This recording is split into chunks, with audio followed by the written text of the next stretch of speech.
Greetings, Internet. It's the amazing Flec and Lucy the cat, my manager, and welcome to our Circus and Flow Arts Basics series. Today's video will be called 3 Easy Isolations, and we'll give you one hard one later on too as a bonus. Isolations in the flow arts are when you use motion to make something look like it's sitting still. It sounds kind of counterintuitive, and it kind of is, but when you see it in action it starts to make more sense. Isolations are often performed with something that's round, or a ring, or even a straight line in some circumstances. For the sake of this video, we're focusing on contact juggling and a sphere. When you can move a sphere around and keep it in one relative location, you are performing an isolation. So here's one example of an isolation. Here's another example of an isolation we'll be learning on this video here today. Here's another isolation. Here's another isolation. Here's another isolation. Here's another isolation as well. And so on. This one is called the Orbital palm spin isolation. It's probably one of my favorites. Before we move forward with the contents of this tutorial, I'd like to bring up safety. Always be aware of your surroundings. With this particular tutorial, we're at a lower risk of dropping it and potentially ruining something or hurting something around us, but always pay attention to your environment and what's happening around you, making sure that nothing's at risk of getting hurt or injured to yourself or something else or another person or another living thing. Safety first. And as always, with anything you learn here on my channel, please do this at your own risk. If something's hurting you, don't do it. Use your best judgment, and please take responsibility for your own actions. Don't blame some guy on YouTube who's just trying to teach you new skills. Let's get started, shall we? Step 1, we want to locate a ball to use. Your first choice should probably be a crystal ball, an acrylic ball, or a glass ball. My preference is acrylic because they are the most durable and the most lightweight of the 3 options, and I think just the ideal ball to use for contact juggling in general. The round and clear ones are the best for the illusion of the isolations because with them being round and clear, you really can't see them moving around, and it provides this magical illusion that you're caressing a bubble, a magical sphere of something, just distorted light and color behind it. So it's probably your best bet for the sake of the illusion. In my opinion, your next best bet is selecting a metal ball or a mirrored ball. These ones work really well for contact juggling in general because they still offer some sort of magical illusion, and the isolations look more or less still pretty crisp. However, you can kind of notice them moving around a little bit more than a round clear sphere. So this might not be the best option, but it's certainly better than a lot of other options out there. I feel the next best option is a solid colored sphere. So we have here a silicone ball that's all white. They come in all different colors. And these work pretty good for isolations as well because with them being one solid color, you can't see them moving around as much. So you can still make that illusion pop a little bit.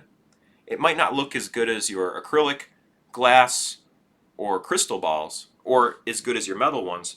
But if that's what you're working with, that's what you got, you can still practice. Last but not least is multicolored balls or ones with patterns on them. This includes billiard balls. This includes stuff like this, just odd balls you might find that have different things. Oranges will not work very well when you're trying to isolate them, and neither will this. But the advantage of using one of these pattern balls is that it makes learning the isolations a lot easier. So in this video, I will show you the isolation performed with the crystal ball to show you the illusionary element of it, and then I'll break it down with pattern ball to make the technique a little more understandable for the viewer. Alright, are you excited? So am I. Let's begin. The first isolation we'll go through is called the grip isolation. The grip technique is exactly as it sounds. You grip the ball, and then the illusion comes into play when you start moving around the ball. So if you can find ways to move around the sphere, you want to keep the center of the sphere in one spot and move around that center. It's kind of an interesting concept because we're very used to moving off of hinges, like here's a hinge, here's a hinge, here's a hinge, or however we move off of a center within our own body generally. Now, to move around a center that's outside of our body requires a little bit of imagination. So with this, we have to kind of just stare through the ball is a good technique, and there's 3 axes we can work with. You have the X, Y, and Z axis. So one way I like to teach people is the doorknob axis. So you pretend this is a doorknob, and you twist it around like that. Hey, Lucy. this is one axis. I like to show this because it's the easiest one to understand, I feel, because we've all used doorknobs. Doorknobs don't do this. They don't move around like in a C. They stay in one spot, and we have to move around the doorknob. So that's one axis. Another one is the forward and back one like this. I'll show you from the side angle to make it easier to understand. So you're going to go up and over and back down like that. Up and over and then back down. What you want to avoid is this. You don't want to do this. You're not actually making any illusion happen, and you're pivoting off of your wrist.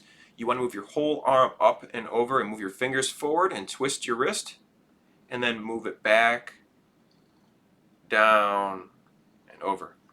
Maybe stare through the sphere. That's another advantage of these acrylic or the clear sphere families of the acrylics, the glass, and the crystals, is you can stare through them and you can look at the image through the ball and try to keep the image fixed. You'll notice if you move the ball back and forth, you can see my image moving back and forth quite dramatically. So if you stare through the ball and you try to make sure you keep the image you're seeing through the ball in one spot, it makes practicing it a little bit more easier to do. So far we have the doorknob axis, and then you have whatever axis you want to call this one. I like to imagine that I'm gripping a bar or like a handrail and moving my hand forward and back over that, because that's something that stays in one fixed spot too.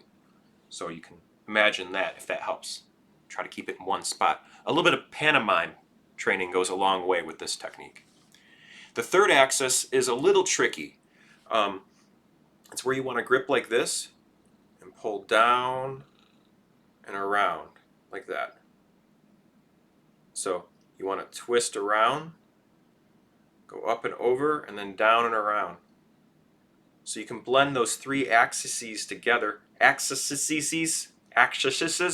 axis I, don't make fun of me, I don't know how to say it. Anyways, blend those three techniques together. It pays to go slow at first. If you go slow and you move around and you really pay attention to slow motion movements, you can dial in where you need to be at the right time. And then as you add speed into it, you can start acquiring more stability with the illusion. So you can move it around in one spot, and that looks pretty cool. But what I think really makes that illusion pop is the idea of keeping it isolated in one spot and moving it around. And we go from a grip isolation to a pull isolation. And then move it around over here. Move it around, and then we're going to grip and pull up. And I like to lead with the wrist as I do this. So you can move that around, lead with the wrist and pull, move it around, pull down, lead with the wrist and pull, and so on. When you do it that way, I feel it kind of makes this illusion that the ball wants to stay in one area while you're pulling it somewhere else. You're pulling with leading the wrist. It makes it look like the ball wants to stay still. And if you move your whole body before you drag the ball along, it really makes that illusion pop when you pull with your whole body weight and keep it in one spot. There's something magical about having the hand still while the ball is moving, and then having the ball still while the hand is moving. So to show you the grip and pull isolation with the pattern ball, it looks like this. You see what I mean? It doesn't look as magical anymore while using this ball. You can totally see that moving around. And you can imagine why it doesn't quite work out so well with billiard balls. You can see that 4 or that 8 moving around. Or even the cue ball, you can see that little red dot moving around when you're isolating it. So there you go. That's your first isolation, the grip isolation. You grip and you move around the ball nice and slow. Helps to stare through it once again. Move it around, and then you can practice the pulling and moving around, and then pulling. Move it around, pull it again. And that's a fun one. What I like a lot about the grip isolation, that it's probably the most accessible out of all of the isolations that you'll see on my channel, perhaps. Everyone learns different, everyone has different abilities. So if it works for you, fantastic. If it doesn't work for you, maybe some of the other isolations might be easier for you to grasp. Isolation number 2, finger flurry. I call this finger flurry because that's what it looks like your fingers are doing as you're isolating it. So I'm going to adjust by moving up a little bit. Now what we're going to do is we're going to just roll the ball forward away from our body through our fingers, just like so. And I like to get people to start slowly because they can really explore each path that the ball is going through. I think the best way to approach learning the finger flurry is to break it down into easy to understand steps. So on your hand, you have the pinky and the ring finger right here, which will accept the ball. First thing, once the pinky and the ring finger accepts that ball, you want to move your hand all the way over to the front of where this is going to start rolling. You want to allow it to roll between the ring finger and the middle finger and the pointer finger, and then back onto the pinky finger and ring finger, the next hand. Once it gets to this next hand, you want to put your other hand in front immediately. So we're out to roll forward off all the fingers, between them all, and then boom, put your other hand in front immediately. Roll them forward, put your other hand in front immediately each time. And if you start by moving slowly, allowing the ball to roll slowly, and moving your hand really fast to get to the front, you'll find that if you slowly add speed, you can start getting this finger flurry working in no time, where the ball stays more or less still. The closer you are to the ball, the less the illusion pops.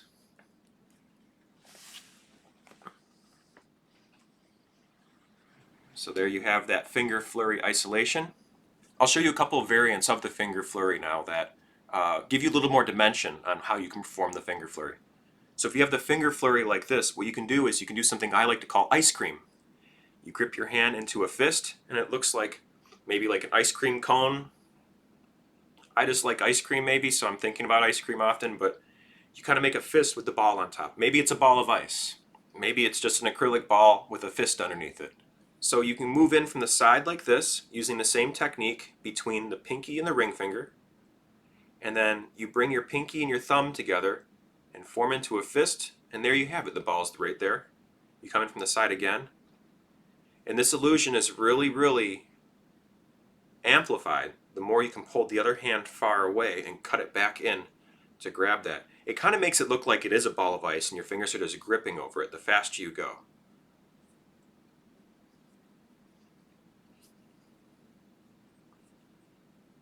While you're doing this ball of ice thing, you can always do a ringing the towel method where you go in like this and then you bring your hand on top, and this is it. That's the isolation, the ringing the towel. It's a variant of the finger flurry. Just like that. You don't sit there and do that for 10-15 seconds. It's something you just throw in that finger flurry just one time, and it gets people scratching their heads like, what just happened? Well, this is what just happened. That was it. But it's a fun one to throw in because sometimes people don't realize what they just saw and they don't put it together, and it just looks really neat if you just throw it in the middle of that routine. So finger flurry with a pattern ball, you can see exactly what's happening with it. You can see it rolling around, and the magic just isn't as there.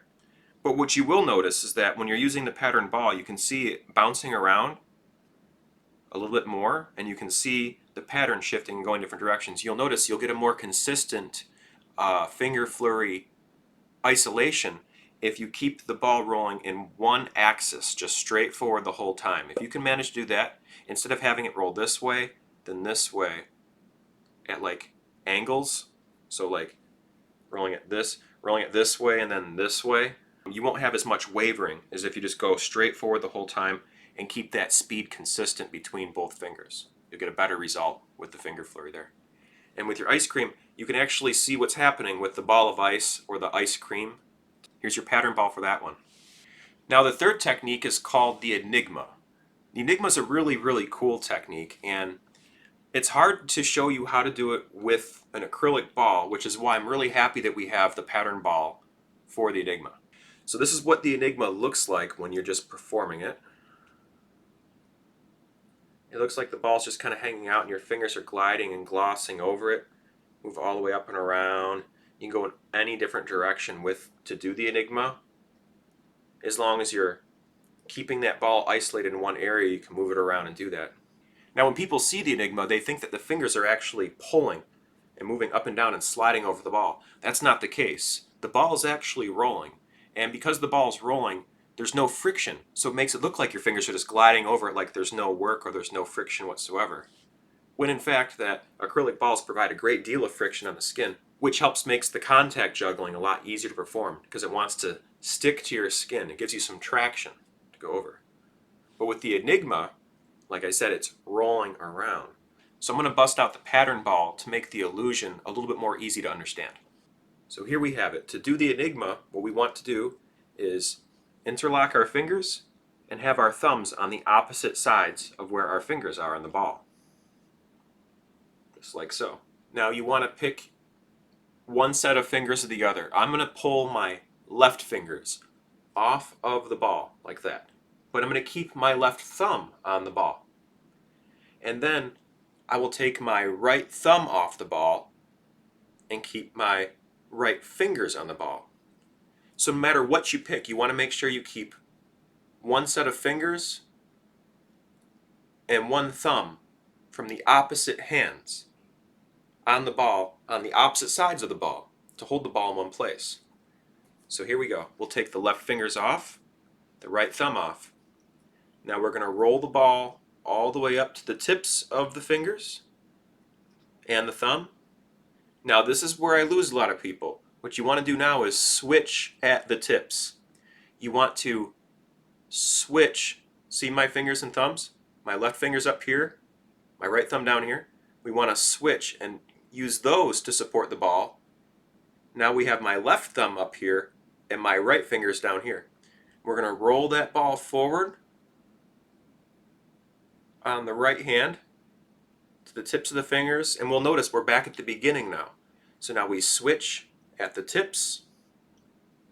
I'm on my right thumb and using my left fingers, I'm going to push forward.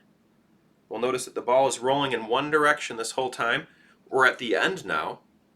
We're going to reset at the beginning, roll forward, reset at the beginning, roll forward, reset at the beginning, roll forward, and there you have it.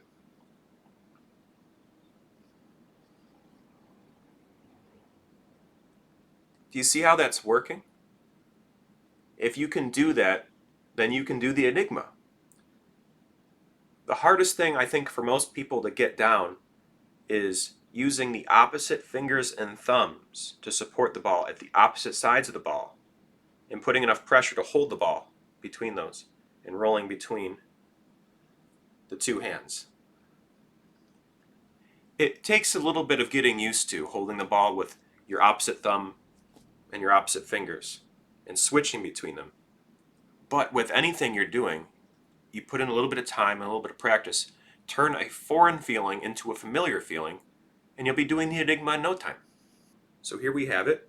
As we're doing the Enigma, we're not totally doing the illusion yet because we're using a pattern ball first off, and then second of all, we're not interlocking our fingers. I think what makes the Enigma really pop is when you have your fingers interlocking between them like this, make like a cage, and it kind of conceals the ball for a slight moment. And you can move around that ball like that. Now because the pattern is here, you can see the action and it's not as magical like I've been saying 1,000 times in this video. But let's get back to the acrylic ball really quick, and we can see that illusion really does pop a lot more when using this finger interlocking business right there. A lot of fun. Right, Lucy? She's thrilled. She loves isolations. So with the Enigma, there's a couple more variants. Like Finger Flurry, we had the ball of ice or ice cream, as well as the ringing the towel. So with the Enigma, we have the regular base Enigma, and then we also have something I like to call pinchy, which is where you're doing the Enigma with just, it's the same concept of doing the Enigma like this, with just two fingers, but instead you're pinching them like this. You're still using the same theory of support of using the opposite fingers and thumbs to move that ball up and down. Instead of rotating it like this, now we're rotating it like this on another axis. So instead of using your x-axis, you're using a y or a z-axis, or just another dimension. You're using another dimension to roll through. And I call this pinchy because it looks like you're just pinching like that. Now a variant of the Enigma and the pinchy is called Incy Weensy Spider. You can see this happening like that, where you isolate one hand and you can move it up with each time I keep one hand isolated and do that. So it's kind of mechanical. Start here, you roll up, and switch.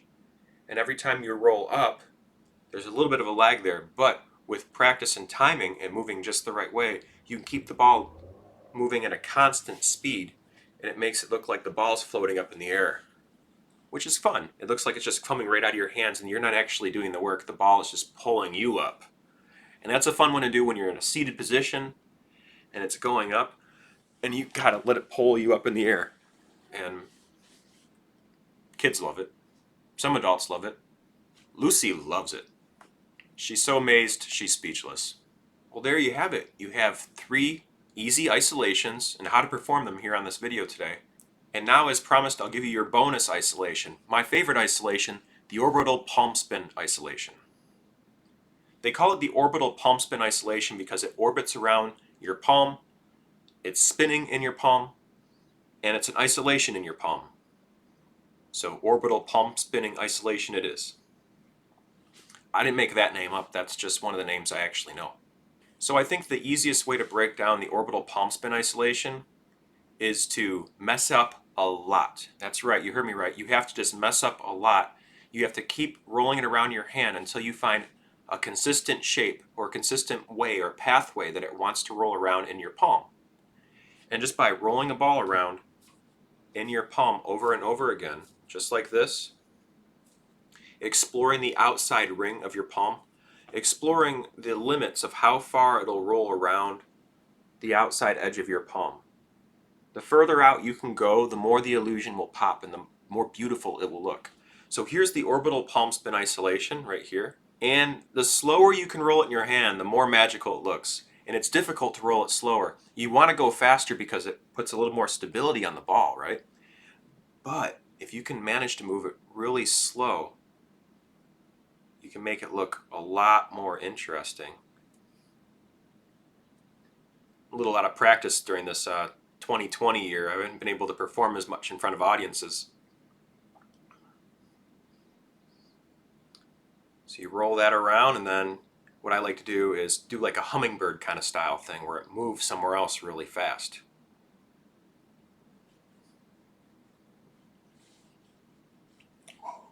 Ta-da! To break this down, we'll start by placing the ball in the hand between the thumb and the pointer finger. Now on the palm, it looks like this is the area that has the most of a gap. So some people feel a little worried that the ball will roll off there easily. You probably shouldn't feel too worried because you have to consider that your thumb and your pointer finger are probably the most nimble out of all the fingers on your hand and more likely to be able to adjust to keep the ball on your palm. So don't worry about that.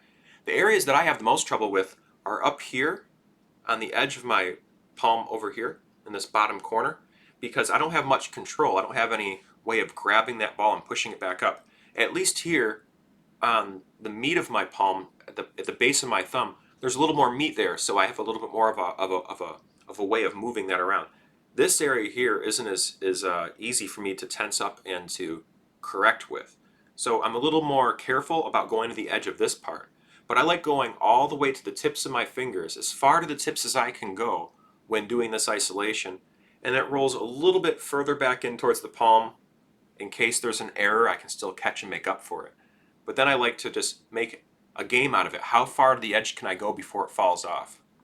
And that's probably a really good approach for people who are learning how to do this too, is to make a game out of it. Make it into a fun thing. You're going to drop a lot when you're learning this orbital palm spin technique.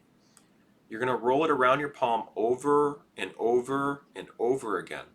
And you want to slowly take it further and further to the edge until you find a spot where it falls right off, and then you know not to go that far again. But you want to take it as close to the edge as possible.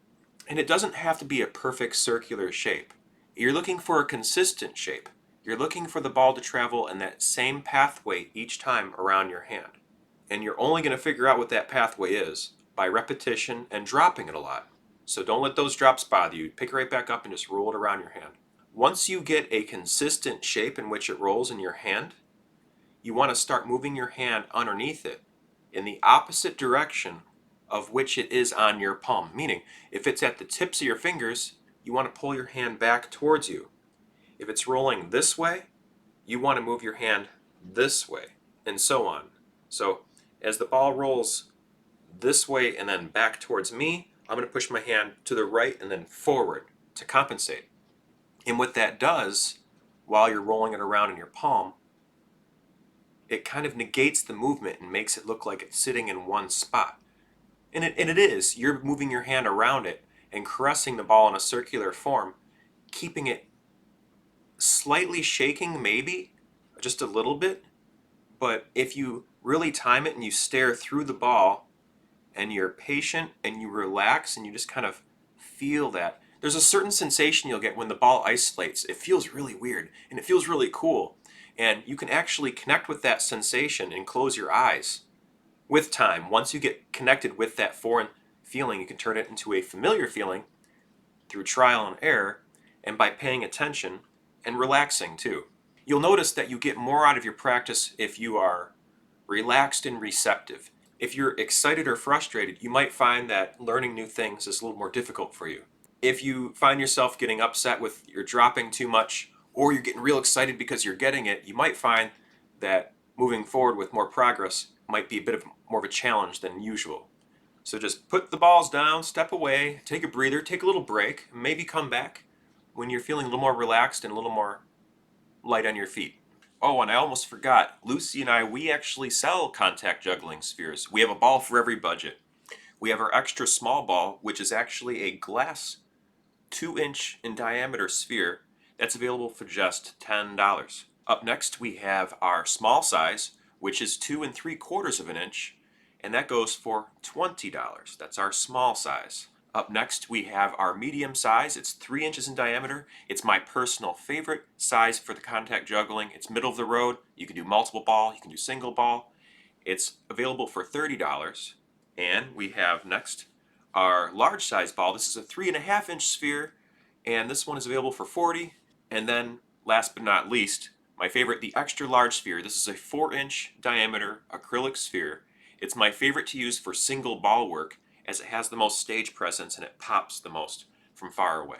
And this one's available for $50. If you're interested in any one of my spheres, you can just email me at theamazingflec@gmail.com and we can set you up with an order in no time at all. Well, I think that just about covers it here today for 3 easy isolations. I hope that the material that you learned today was helpful in some way.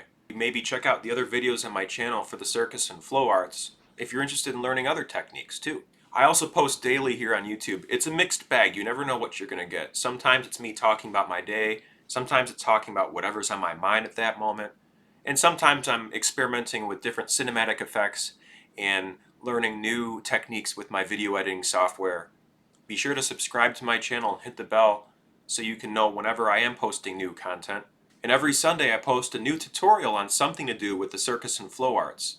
I like to keep my Circus and Flow Arts videos for beginners, just entry-level stuff so people can get started. So to everyone out there in the internet land, thank you very much once again for stopping by.